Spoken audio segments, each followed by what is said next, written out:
सुर्खियों में।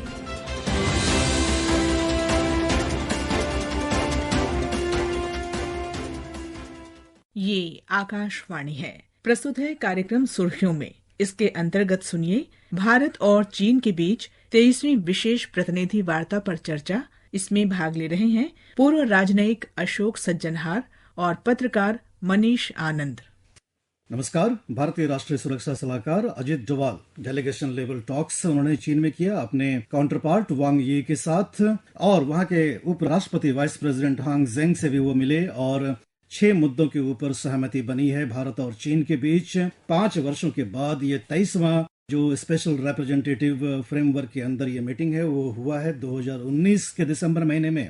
अंतिम मीटिंग हुई थी। हमारे साथ जुड़ रहे हैं एम्बेसडर सज्जनहार। बहुत ही इम्पोर्टेंट मीटिंग हम इसे कह सकते हैं क्योंकि 5 साल के बाद हो रहा है और 2020 के गलवान वैली के हिंसा के बाद हो रहा है। कितना महत्वपूर्ण ये है और क्या आउटकम आप इसका समझ पा रहे हैं? जी बहुत धन्यवाद। आपने बिल्कुल ठीक कहा, 5 साल के बाद ये मुलाकात हो रही है तो इस मायने में बहुत ही महत्वपूर्ण है। ये जो स्पेशल रिप्रेजेंटेटिव्स का ये जो फॉर्मेट है दोनों देशों के बीच में बातचीत का, ये इसकी शुरुआत हुई थी 2003 में और 2003 से 2019 तक मतलब 16 साल में इसकी करीब 22 बारी मुलाकात हुई। तो ये वाली 23वीं मुलाकात है और 5 साल तक इसकी कोई मुलाकात नहीं हो पाई। और ये जो संधियां हैं, जो अग्रीमेंट्स हैं पहले हमने साइन की हैं, 5 करीब अग्रीमेंट साइन की है, वो उनके बिल्कुल विपरीत है, बिल्कुल विरुद्ध है। तो वहां पर जैसे आपने बिल्कुल ठीक कहा, गलवान के भी वहां पर हादसा हुआ जून में, तो उसके बाद से कोई भी इस स्पेशल रिप्रेजेंटेटिव्स की मुलाकात नहीं हुई। तो एक तो ये मुलाकात का होना मेरे विचार से बहुत महत्वपूर्ण है। न केवल ऑप्टिकली जो इनकी मुलाकात हो रही है, हमारा जो सीमा क्षेत्र है, हमारे जो बॉर्डर एरियाज हैं, ये करीब 3488 किलोमीटर है और अभी भी वो डिस्प्यूटेड एरिया है। उसमें चीन बहुत जगह नहीं मानता है, वो जो चाहता है जो जैसी सीमा हो वो हमको मान्य नहीं है। हमारे यहाँ से जो 38,000 स्क्वायर किलोमीटर का एरिया जो चीन ने हमसे हथिया लिया था 1962 में, और जो शख्सगाम वैली करीब 6,000 स्क्वायर किलोमीटर जो पाकिस्तान ने उसको दे दिया था 1963 में, तो वो भी हमारा क्षेत्र है जो उनके कब्जे में है। तो ये सब मुद्दे हैं और 2003 से ये स्पेशल रिप्रेजेंटेटिव्स की मुलाकात हो रही है। और अभी जो 23वीं मुलाकात, ये तब जाकर इसके बारे में निर्णय लिया गया जब भारत प्रधानमंत्री श्री नरेंद्र मोदी की मुलाकात हुई चीन के राष्ट्रपति शी जिनपिंग से। कजान में रूस में ब्रिक्स समिट हुआ, शिखर सम्मेलन हुआ उसकी साइड पर, और उससे 2 दिन पहले ये 23 अक्टूबर को मुलाकात हुई। 21 अक्टूबर को दोनों देशों का निर्णय लिया, उनके बीच में ये समझौता हुआ। जो 7 जो फ्रिक्शन पॉइंट्स थे पहले, उसमें 5 फ्रिक्शन पॉइंट्स पर पहले ही अग्रीमेंट हो गई थी। जो आखिरी 2 फ्रिक्शन पॉइंट्स थे, डेमचोक और डेप्सांग, उसमें भी जो वहां पर पेट्रोलिंग भी होगी और वहां पर ग्रेजिंग भी किया जाएगा। जो पहले हो रहा था जिसे कहा जाए स्टेटस को एंटी, अप्रैल 2020 जब चीन के फोर्सेस आगे आए थे, तो उसके बाद ये निर्णय लिया गया जो विदेश मंत्री मिलेंगे, स्पेशल रिप्रेजेंटेटिव्स का जो प्लेटफॉर्म है उसको फिर से कार्यान्वित किया जाएगा, फिर से आगे बढ़ाया जाएगा, और ये उसके तहत हुआ है। और जैसे आपने कहा, बहुत अच्छे निर्णय वहां पर लिए गए। ये अब चीन ने कहा है 6 पॉइंट कंसेंसस। अगर हम देखें जो भारतीय विदेश मंत्रालय ने जो अपना रीड आउट उसके ऊपर इशू किया है, उन्होंने इस शब्द का प्रयोग नहीं किया जो ये 6 पॉइंट कंसेंसस है। उन्होंने कहा जो कुछ बातचीत हुई है और उसके आगे कुछ निर्णय लिए गए हैं जो कि आगे लिए जाएंगे, जिनको आगे कार्यान्वित किया जाएगा, जिससे कि दोनों देशों के बीच के जो संबंध है उनको कैसे सामान्य किया जा सके, सामान्य बनाया जा सके। जी बिल्कुल। चीन की तरफ से वक्तव्य आ रहा है, उनके विदेश मंत्रालय के जो स्पोक्स पर्सन है, उन्होंने सिंसियरिटी और ट्रस्ट, इन 2 शब्दों पर बहुत जोर दिया है कि ईमानदारी से सभी मुद्दों के ऊपर वो बातचीत करेंगे और एक दूसरे से सामंजस्य बनाएंगे कि मसलों को कैसे हल किया जाए। जो बातें निकल करके आ रही हैं, जो अभी तात्कालिक जो निर्णय निकल करके आ रहा है, वो भी चीन के हवाले से वहां के मीडिया की तरफ से बताया जा रहा है कि कैलाश मानसरोवर यात्रा एक बार फिर से, जो कि कोविड के बाद बाधित हो गया था, वो शुरू हो पाएगा। और जो नाथुला बॉर्डर पास है वहां से ट्रेड भी शुरू हो पाएगा, और जो बाढ़ के समय में पानी का जो डेटा भी एक्सचेंज कर पाएंगे दोनों देश। तो सतही तौर पर लगता है कि शुरुआती दौर की ये बातें हैं, अभी काम करना बहुत बाकी है। इसमें मैं आपसे ये पूछना चाहूंगा कि जो विदेश मंत्री एस जयशंकर ने कहा था कि लंबा प्रोसेस होगा, नॉर्मलाइजेशन ऑफ टाइज जो दोनों देशों के बीच में है, इसमें आप धैर्य रखें, इसमें लंबा समय लगेगा। तो आप इस मीटिंग को उस कड़ी में कहां पर देखते हैं? मैं 2-3 इसके बारे में बात कहना चाहूंगा। एक तो जो डॉक्टर जयशंकर ने बताया था, उन्होंने कहा था हमको इसका कैलिब्रेटेड अप्रोच, हम इसको अडॉप्ट करेंगे, स्टेप बाय स्टेप अप्रोच करेंगे, क्योंकि ये नहीं समझ लेना चाहिए जो अगर डिसएंगेजमेंट हो गया है बॉर्डर पर, डेप्सांग प्लेन्स में और डेमचौक पर, जो इसके बाद हमारे रिलेशंस एज नॉर्मल हो जाएंगे। तो बिल्कुल कैलिब्रेटेड, छोटा छोटा करके आगे हम बढ़ेंगे। दूसरी बात है जो डिसएंगेजमेंट के बाद हमको करना है डी एस्केलेशन, डी एस्केलेशन के बाद हमको करना है डी इंडक्शन। जो डी एस्केलेशन, क्योंकि उन्होंने अपना इंफ्रास्ट्रक्चर बहुत ठीक किया है, भारतीय तरफ भी हमने अपना इंफ्रास्ट्रक्चर बहुत ठीक किया, इसीलिए चीन के ऊपर दबाव पड़ा है, जो वो बाध्य हो गए हैं 4-5 साल वहां पर विंटर्स पर अपने सैनिकों को वहां पर तैनात करने के बाद वो बाध्य हो गए हैं। उनको मालूम चल गया है जो भारत अपनी संप्रभुता से, टेरिटोरियल इंटेग्रिटी, सॉवरेनिटी से समझौता नहीं करेगा और हम वहां पर टिके रहेंगे जब तक हमको जरूरी है। और इसीलिए और भी कारण है, अब जो राष्ट्रपति ट्रंप आ रहे हैं उसके बारे में भी हम बात कर सकते हैं जी, परंतु ये है जो उनको वहां पर से पीछे होने को भारत ने बाध्य किया है। तो एक तो है जो इसके बाद डी एस्केलेशन होना है, डी इंडक्शन होना है, वो बातचीत होगी मेरे विचार से जब हमारे मिलिट्री कमांडर्स मिलेंगे, तो तब उसके बारे में हम बातचीत को आगे बढ़ाएंगे।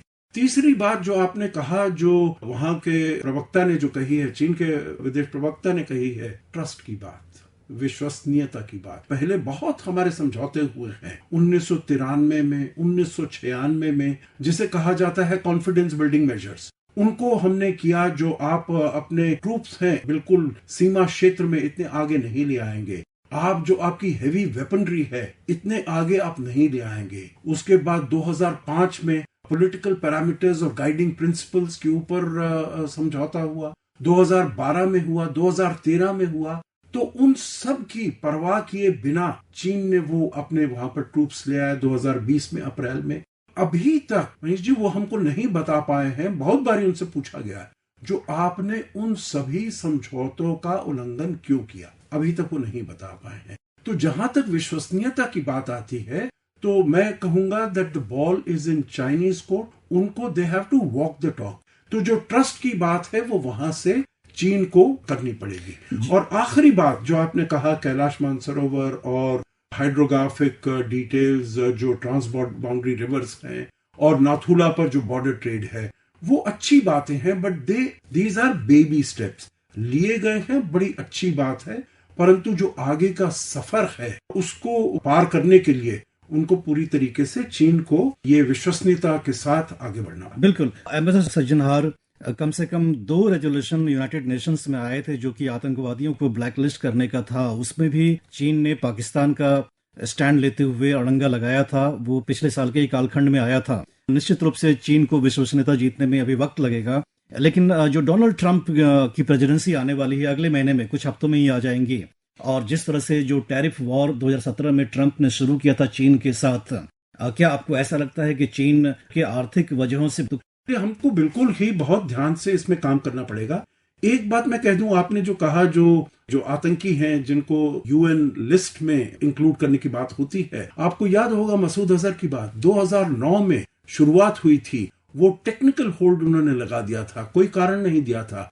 2014 में हमको 10 साल लगे उसको करने में। जो आपने अभी जो बात की है, जो राष्ट्रपति डोनाल्ड ट्रंप आ रहे हैं, तो मेरा विचार यही है उनकी जो अंदरूनी स्थिति है, परंतु ये आपने जो कहा बिल्कुल ठीक है, जो उनकी इकोनॉमी है, अर्थव्यवस्था है, वो ठीक नहीं चल रही है और वहां पर अंदरूनी उनके ऊपर प्रेशर भी बहुत है। और इसीलिए अब जब डोनाल्ड ट्रंप आ रहे हैं और उन्होंने इस प्रकार की धमकी दी है, जो हम 60% आपके ऊपर वो टैरिफ्स लगा देंगे, अगर आप मेक्सिको के थ्रू जाएंगे अपने ईवीज को भेजेंगे 100% टैरिफ्स लगा देंगे, और ये उनके लिए बहुत हानिकारक होगा। क्योंकि चीन को अगर देखा जाए, उनका करीब $500 बिलियन का उनका निर्यात है अमेरिका को, कम से कम इतना। जब 2017 में था तो $500 बिलियन तो उनका ट्रेड सरप्लस था अमेरिका के साथ। तो इसीलिए मेरे विचार से वो इससे, और आपको याद होगा जब जैसे ही डोनाल्ड ट्रंप का इलेक्शन हुआ था तो तब उन्होंने कहा था भारत और चीन को मिलकर, जो डोनाल्ड ट्रंप के आने से पूरे विश्व में अनिश्चितता होगी, अनसर्टेनिटी होगी, हमको मिलकर उसके साथ जूझना चाहिए। और वो चाहते हैं जो फ्रंट है इसको हम ठंडा रखें, इसमें टेंशन और स्ट्रेस नहीं रखें। और जो पहला मैंने कारण बताया, जो भारत ने उनको बिल्कुल डेमोन्स्ट्रेट कर दिया है, जो हम तैयार हैं, अगर आप हमारे ऊपर किसी भी प्रकार का वो करेंगे तो हम उसका पूरी तरीके से जवाब देंगे। तो ये सब कारणों से मेरे विचार। आखिर में एक सवाल मैं आपसे करना चाहूंगा कि चीन का जो दूतावास है, चाइनीज एम्बेसी, उन्होंने भारत से कई पत्रकार को अभी पिछले महीने लेकर के गए थे पेशिंग, और कई सारे थिंक टैंक लोगों से मिलवाया था उन्होंने, और इंडस्ट्रियल यूनिट से भी मिलवाया था, और कहीं ना कहीं ये इच्छा जाहिर की थी कि जो रिश्ते हैं तुरंत से तुरंत नॉर्मलाइज हो जाएं, यहाँ तक कि हवाई यात्रा भी शुरू हो जाए दोनों के बीच में। जबकि जयशंकर हमारे कह रहे हैं कि लंबा ये चलेगा प्रोसेस। तो इस बीच दोनों की जो इच्छाएं हैं, वो मीटिंग ग्राउंड आप कहाँ देखते हैं? इस संक्षिप्त में हम आपसे जानना चाहेंगे। जी, मेरे विचार से देखिए, आपने जो कहा, जो पत्रकार वहां पर अब नहीं है और वहां जाना चाहिए, वीजा मिलना चाहिए और डायरेक्ट फ्लाइट्स मिलनी चाहिए। आपको याद होगा जब डॉक्टर जयशंकर की मुलाकात हुई थी वांग यी से रियो में on the sidelines of the G20 summit Brazil में पिछले महीने, तो तब इनके बारे में भी बात हुई थी, कैलाश मानसरोवर भी, हाइड्रोग्राफिक डेटा के बारे में भी और बॉर्डर ट्रेड के बारे में। और मेरे विचार से वो दो भी चीजें जरूर आ जाएंगी, डायरेक्ट फ्लाइट्स और जर्नलिस्ट का जाना। जहां तक आप बता रहे हैं जो जर्नलिस्ट को लेकर गए थे, तो देखिए चीन का कहना है, चीन का ये बहुत समय से मानना है, जो हमारे बॉर्डर पर सभी कुछ सामान्य है, सभी कुछ शांत है, तो हमको अपना जो नॉर्मल रिलेशंस है वो हमको प्रारंभ कर देना चाहिए। भारत का ये मानना बिल्कुल नहीं है। भारत का मानना है जो जब तक पीस ट्रैंक्विलिटी बॉर्डर पर नहीं हो जाती, ठीक नहीं हो जाती, हम अपने सामान्य रिश्तों को आगे नहीं ले जा सकते हैं। तो इसीलिए ये जो यहाँ से पत्रकारों को लेकर गए थे, वो जानते हैं भारत की प्रेस है, वो जो कुछ आकर चाहे लिखना चाहे वो लिख सकते हैं। तो वो उनको बताना चाहते हैं जो देखिए हमारी तरफ से हम बिल्कुल पूरी तरीके से तत्पर हैं और अपने रिश्तों को सामान्य करने के लिए। और परंतु हमारा, क्योंकि हमने जो 2020 में और उससे पहले 2017 में, उससे पहले 2013 में, उससे पहले 2012 में चीन हमेशा से ये सब वहां पर करता रहा है।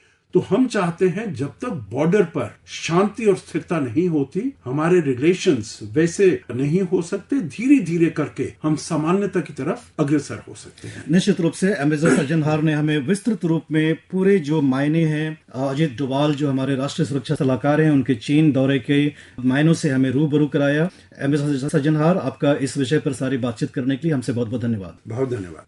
अभी आप सुन रहे थे भारत और चीन के बीच 23वीं विशेष प्रतिनिधि वार्ता पर चर्चा। इसमें भाग ले रहे थे पूर्व राजनयिक अशोक सज्जनहार और पत्रकार मनीष आनंद। ये कार्यक्रम आकाशवाणी के समाचार सेवा प्रभाग द्वारा प्रस्तुत किया गया।